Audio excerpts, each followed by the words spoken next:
Kw'izina rya Data n'irya Mwana n'irya Mutima Mweranda, amen. Bana b'Imana dusangiye urugendo rugenda mw'ijuru, ndabaramukije mu izina rya Yesu Kristu. Nitugire Kristu. Tuzirikana ijambo ry'Imana riri muri Bibiliya mu gitabo ca mwene Siraki. Tuzirikana ku kigabane cyaho cya 11, duhera ku karongo ka 29 tugeze ku karongo ka 34. Ijambo ry'umutwe riravuga ngo ukwirinda ababisha. Ntukinjize mu nzu yawe uwo ari we wese, kuko imitego y'umubeshi ni myinshi. Kurya inkware yugaraniye mu kazu ifatisha izindi, niko umutima w'umunyabwishime umeze nk'umureretsi yamareretse ko ugwa mu kaga. Ategana umutego mu guhindura ibyiza mu bibi, kandi mu byashimwe araronka ico anegura. Ikara rirurumbishwa n'isase ry'umuriro, umuntu w'umucumuzi nawe agatega imitego arondera gusesa amaraso. Itondere inkozi y'ikibi, itegura ibibi, ntihave ikwambika iceyi na ntaryo. Cumbikira umunyamahanga, nawe azogukwegera mu nduru aguce kubawe. Bene wacu muri Kristu Yesu, iri ni ijambo ry'Imana. Dushimiye Imana. Alleluya, amen. Ijambo ry'umutwe twisunga riravuga ngo ukwirinda ababisha. Imana yo mwijuru itubuza kugendana n'ababisha, n'ukuntu reka turabe nyene two kwirinda ababisha. Ntukinjize mu nzu yawe uwo ari we wese, ngo ntukinjize mu nzu yawe uwo ari we wese. Imana yo mwijuru dutabare cyane. No kwibuka byinshi ariko nta mwanya wo kubisigura, ndasanga nagiye muri birebire. Kuko imitego y'umubisha ni myinshi, ngo kuko imitego y'umubisha ni myinshi. Kubera ngiye nibuka nk'abantu najya ninjiza mu nzu, umuntu nkamenya ngo aje kundaba. Sinababwiye ko mu ntahe yanje, narababwiye ahantu umuntu yigeze kuza kudodesha imbuzi wanje, nkagira ngo azanywe no kudodesha, ntazi ko ahubwo azanywe no kundoga. Kubera ko yari karanziza mu ntahe, mwarabyumvise. Hamwe nariko ndagirira neza umuntu ndiko ndamuvuza, kuko uwo muntu yari yararoze, umuntu yaramuroze mu mutwe, yarataye ubwenge. Uwo muntu aza kumenya ko jewe noba ndi nkunda wa muntu yari yararoze, ko ndamugirira neza. Aca higa rero ukuntu yonshikira akandoga bitamugoye. Kandi usibye ko Imana yamweretse ati abo nizigamiye ntiwopfa kuririrako, yaraje iwanje ngo aje kudodesha. Ngo kose ngo burya ngo narinje ngo ndakudodere. Ese ko mbonye turutse mu nzira iva ku isoko, ntiwadodesheje ku isoko? Ngo yangurumva ngo ntaba hari badoda nyene yihinguza. Nanje narira amafaranga nkumva nyene ko ari urukunda nzaniye ko kumva ko yoza kudodesha iwanje. Nta kibazo, ni insohoza imashini, yaraga duca twinjirana mu nzu, ndasohora imashini ayinteruje. Hanyuma muha n'intebe aricara. Kumbe simenye ko ari karado. Imana yo mwijuru dutabare cyane. Basi rero Imana yo mwijuru yatubwiye ko kirazira gupfa kwinjiza mu nzu umuntu utazi neza ngo umuhaye karibu. Hari igihe aje kuguhigira ubuzima canke aje nyene kukwiba ariko aratata ikibi yo gukorera. Rero no kuraba abantu twinjiza mu mazu iwacu, iki kirasobanutse. kandi baratubwira ngo kuko imitego y'umubisha ni myinshi. Urumva ngo imitego y'umubisha ni myinshi, nato gutegera mu nzi wawe arafise n'ahandi yo gutegera cyangwa akagutegera no mu majambo uvuga. 30 bavuga ngo kujya inkware yugaraniye mu kazu ifatisha izindi, ngo inkware yugaraniye mu kazu ukuntu ifatisha izindi nkware, niko umutima w'umunyabwishime umeze. Ngo niko umutima w'umunyabwishime umeze.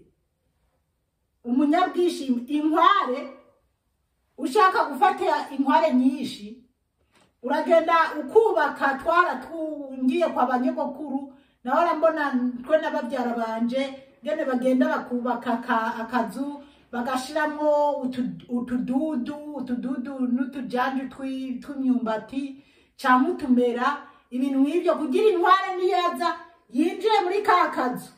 Niyamara kwinjira muri ka kazu hariho n'ukundi baba bateze umutego ize kugira ngo kwa izindi zumve zibaza ngo zije kurya, naho kumbe yafashwe. Izindi zije rero zaca zigwa mu mutego cyane gusumba. Uniko n'umutima w'umunyabwishime umera, kuko umunyabwishime ndakigaruka ko mu mwanya umeze nk'umureretsi yama areretse ko ugwa mu kaga. Uwo mutima w'umunyabwishime umeze mbese uguma ushaka reka nababwire nanje ndi umunyabyaha, ariko uko biri kose ubu hari ibintu ntokwegera mu bagenzi banje, kuko ubu nawe nohanura ngo nashaka umugabo badapfunze impeta, cyangwa nawe nohanura ati genda. Hari ibintu nyene ntohanura umuntu utigenda ukora uko, cyangwa ati dukora amangetengete muri ubu buryo. Rero hariho umuntu w'umunyabyaha, jewe hariho umuntu ntohanura ngo ambara amaherena, cyangwa ngo ndamuhanure ati fata uno mushatsi wo ngaho ushire kugera aho ibitukura ahisa n'agahama, kuko nkanje mba mbona ko ari ubwishime. Ntawe no bihanura, ababikora mu mbabarire nta kibazo, mugabo je niko ndatanga akarorero.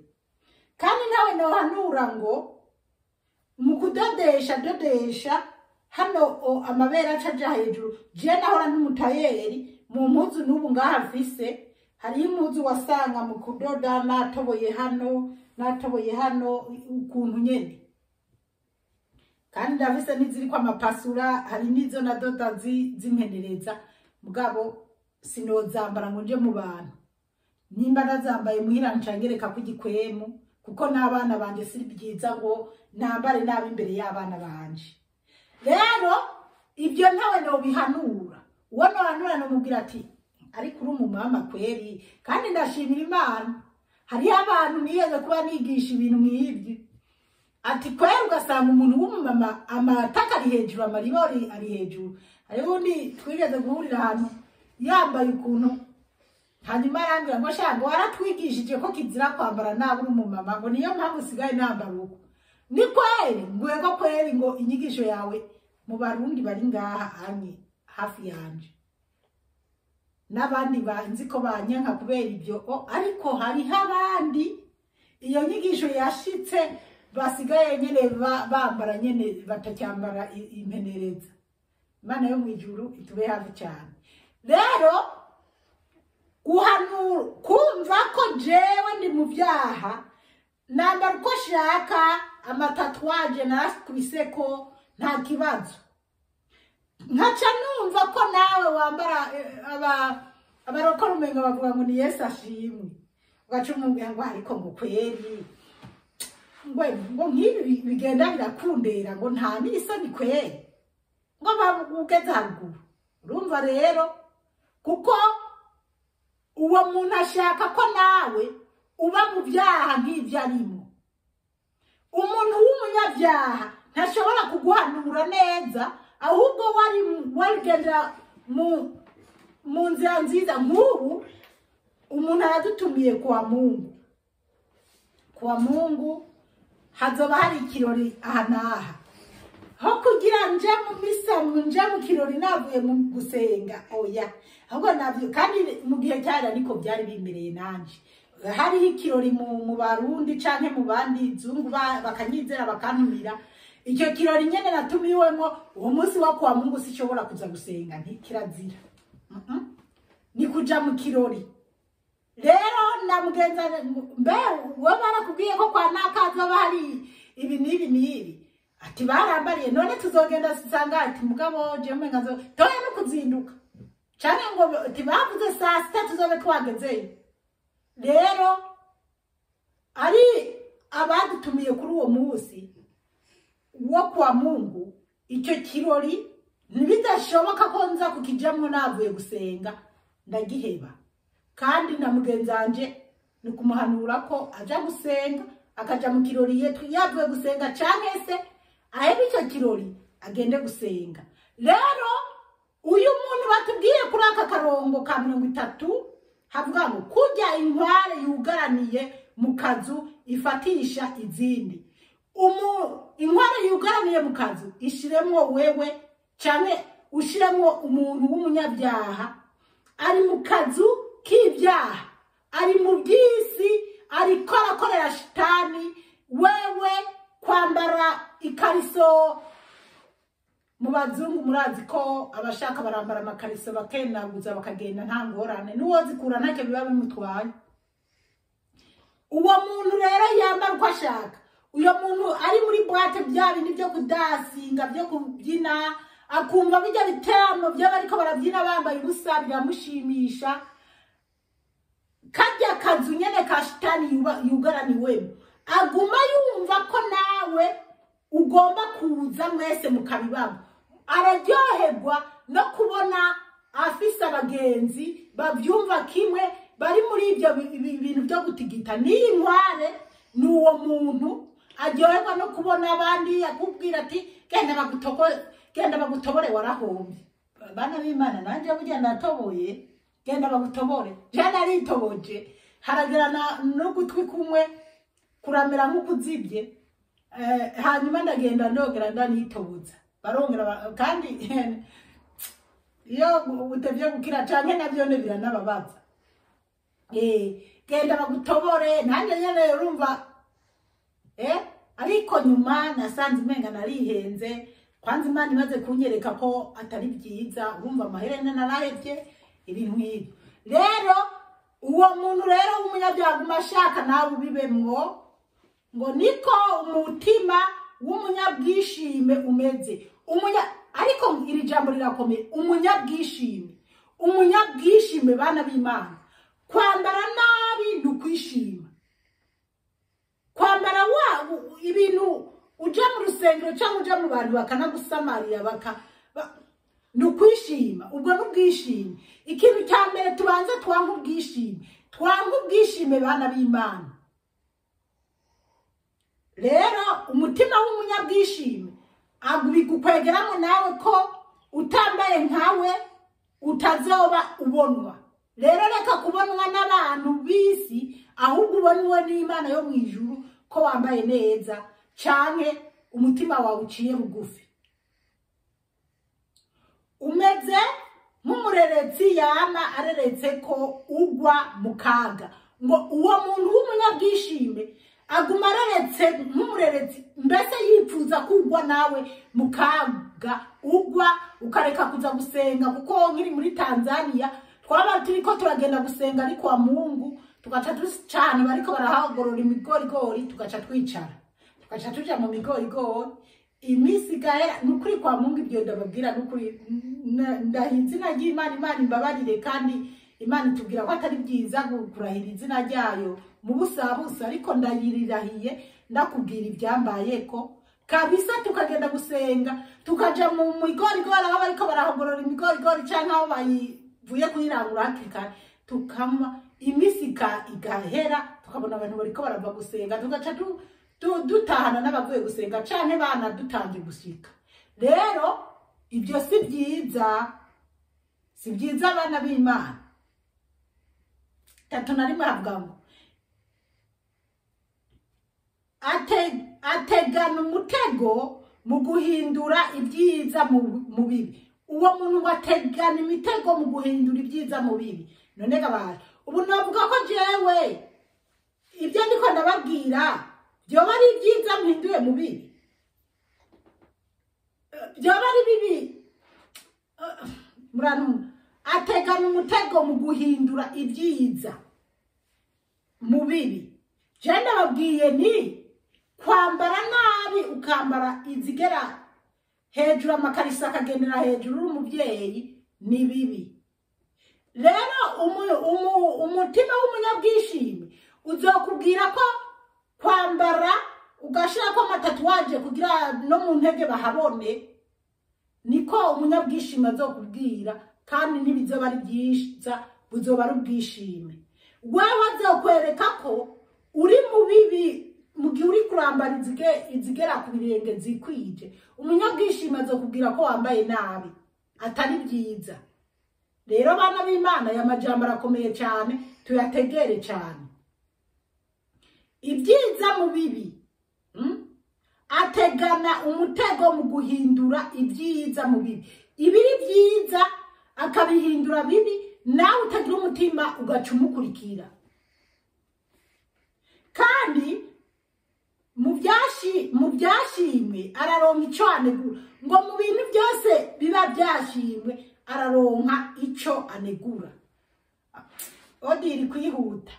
Nakoze ubutumwa bwiza, Imana yanyeretse ibintu, nzobaha n'insiguro kuko muri iyi minsi Yezu yarasiguriye neza kandi ngomba kuzobibabwira. Rero nakoze ubutumwa bwiza, abandi kuri YouTube bamwe na bamwe baca batangura kuza bagerageza kunsebya bamvuga. Haraboneka n'umuvyeyi arandika ati nukuri nimureke gutuka umuvyeyi. Bana b'Imana, nibajya nyene nibyo nyene ijambo ry'Imana ritubwira. Abo jewe abandi bashimye bariko baritegura bavuga bati nyamara ibyo umuvyeyi yeretswe muri iki gihe turimo tubihebe twegera Imana. Abandi nabo bagaca bandika ngo burya ngo yase kubivuga ngo je nta bintu ntovuga. Abana b'Imana, kuko je nicaye ngaha sishaka amafaranga, nta kindi nkeneye kukubwira ibyo Yezu yampaye gusa, nta bindi. Ushaka ubyumve ucanka ubireke, bajya bansebya n'akazi kabo. Igikuru nuko mba navuze ibyo Yezu ashaka. Rero abantu banegura nk'iri jambo ry'Imana ndiko ndavuga, ntiyazobura abo risesema canke bo rikritika, ariko ngomba kuvuga ukuri. Haleluya, amen. Kandi mu byashimwe araronka ico anegura. Mu byashimwe uwo muntu araronka icyo anegura.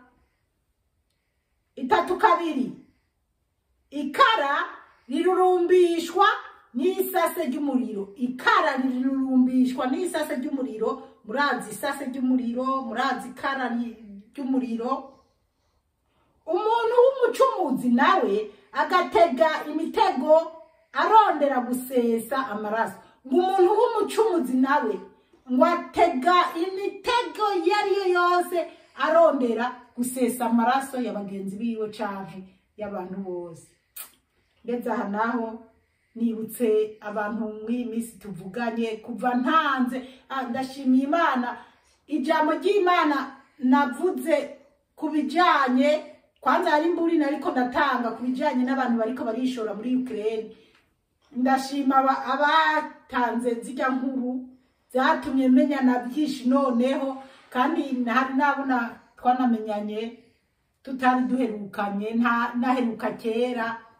Rero abantu muriko muraza kwishora mu ntambara, n'ubundi ndabivuge, muriko muriyahura basi.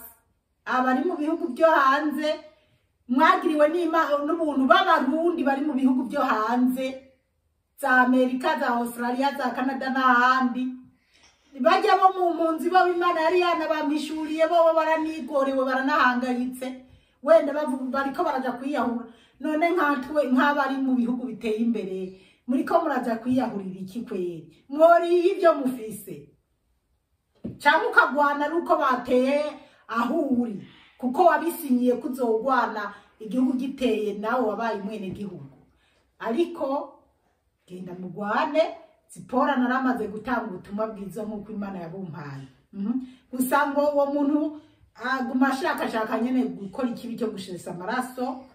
3 itondere inkozi y'ikibi itegura ibibi. Ngo itondere inkozi y'ikibi itegura ibibi. Wowe ubonye inkozi y'ikibi iriko irategura ibibi, iriko irategura kuza kononera abandi, nawe mugiye muri ibyo bintu ngugiye kugwana.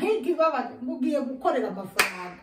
Ugiye gukorera amafaranga baraza kukwica uhereyo, ntuzoja mu ijuru. Uzobuziza iki na ya maheruka nayariye? Ko nzi ko abanyafrika bazoja Ukraine canke bazoza, kuko hariho abandi bariko baripanga, bariko barigishwa kugira noneho bazoze gutera kwa Putin. Amaraso yanyu jewe Zipora umusabyikazi w'Imana nzima naravuze ubutumwa bwiza murundi. Kwanza mbwira abarundi kuko ubu ni benshi muriko murajayo, nukuri murazisyoye akazi kanyu. Ngo itondere inkozi y'ikibi itegura ibibi. Itondere inkozi y'ikibi itegura ibibi. Ntihave ikwambika iceyi na ntaryo. Ngo ntihave ikwambika iceyi na ntaryo. Iceyi na ntaryo. Na ntaryo bana b'Imana. Iceyi na ntaryo ngaha mw'isi wowe wozokwigaya ukiri mu mubiri. Ariko ngo ntihave ikwambika iceyi na ntaryo. Nuko uzoza gusesa amaraso y'abantu. Ugapfiramo nawe mbere nyihe kutaranamena n'ay'abandi. Ugacuca mu muriro na ntaryo. Iri jambo ry'Imana rirakomeye cyane. Itondere iby'irimo urabe neza kuko ubutumwa natanze narabonye ko n'abariko barajayo bwarabashikiriye, ahubwo hari bariko baragerageza kubivamo kandi bari baramaze kubategura. Rero burira bene wanyu bareke kwisyora mu ntambara. Ntabwo Imana ibyemera ko wifatanya n'abanyabikibi. 3 haravuga ngo cumbikira umunyamahanga nawe azogukwegera mu nduru aguce kubawe. Ngo ni wacumbikira umunyamahanga ngo azogukwegera mu bibi, hanyuma wisange yaguciye kubawe cyane ku muryango wawe. Cumbikira umunyamahanga nawe azogukwegera ingorane mu nduru aguce kubawe, ngusange aguciye kubawe. Rero bana b'Imana ubanze kuraba gucumbikira, kuko ushobora gucumbikira abantu mbese oya hari abo ntashaka gukomeretsa. Ariko bana b'Imana ushobora no reka nivugira ibyoroheye, ushobora gucumbikira abantu mu nzu yawe ugasanga bagukoresheje ikibi cyane bariko barakosha no kuja mu bintu by'intambara. Rero twirinde abo tugudika hamwe cyane abo duhararana cyane. Ugasanga kubera hari abantu bari nk'ubu twitwa, hari abantu bitwa bari mu bindi bihugu bitwa ko bari baracumbikiwe cyane bagize iki, none bariko baremera kuja kugwana mu bindi bihugu kubera bariko barakubwira inguze kugwana bazoguha amahera, inguze kugwana ibiki. Nyamara intambara ya Ukraine n'Uburusiya cyangwa intambara ziriko ziraba ntizari zikwiye ko abirabure tuzita mu mutwe cyane. Nibyari binaturaba wanashaka. Ariko kandi ari yakivuga ngo izohavira intambara y'isi yose, izohavira intambara y'isi yose. Intambara y'isi yose yaramaze kubayo kuko ijya ntambara irimo abantu bo mw'isi bose. Ndibaza ko atagihugu kitarayijamo. Iyo hari inzaja mu Burundi ugaca wiyumvira iyo Burundi buri ijamwo abantu b'impunzi bariko baranava mu buhungiro bagerageza kuja kugwana, ntibyoroshe. Rero ijambo ry'umutwe ryari ukwirinda ababisha, ukwirinda abana b'Imana, ukwirinda ababisha abana b'Imana.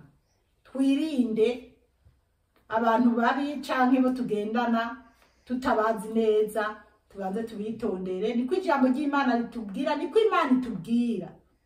Imana yo mwijuru ibahezagire cyane, mwarahezagiwe n'Imana. Kw'izina rya Data n'irya Mwana rya Mutima Mweranda, amen. Turagusenga Yezu, turakuninahaza.